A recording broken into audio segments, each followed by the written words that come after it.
রাজ্যে দুরন্ত শিশু বর্ণিল পাখার সঙ্গে তাল মিলিয়ে মেলে ধরেছে নিজের ছোট্ট হাত।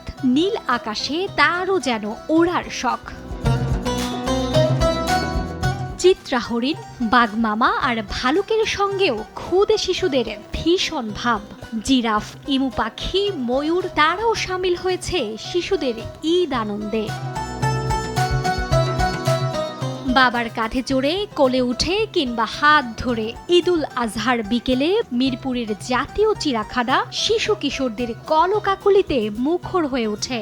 সন্তানের মুখের হাসি ছুঁয়ে যায় অভিভাবকদের মনেও। বাঘ দেখবে, হরিণ দেখবে, হাতি দেখবে, তো যার জন্য আজকে এই ছুটির দিনে ওকে আর কি চিড়িয়াখানায় নিয়ে আসছি। এখন জন্ম সনদ দিয়ে খোলো বিকাশ স্টুডেন্ট অ্যাকাউন্ট।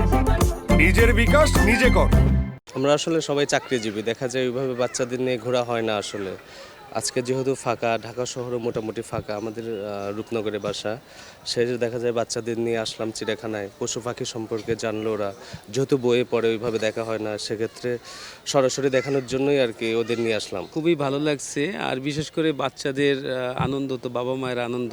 ইট পাথরের নগরীর বন্দিশালা থেকে কিছু মুহূর্তের জন্য হলেও প্রকৃতির কোলে আশ্রয় নেন রাজধানীবাসী। প্রিয়জনের সঙ্গে আনন্দ ভাগাভাগি করতে দেখা যায় তাদের।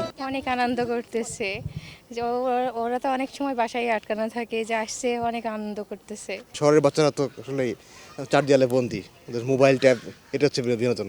আসিফ ডিগ্রি দেখলাম, ওদের মধ্যে একটু জলি ভাব দেখলাম আজকে।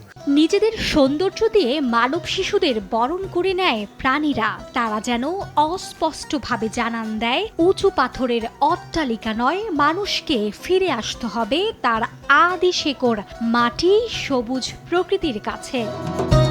মার্জিয়া মুমু, সময় সংবাদ, ঢাকা।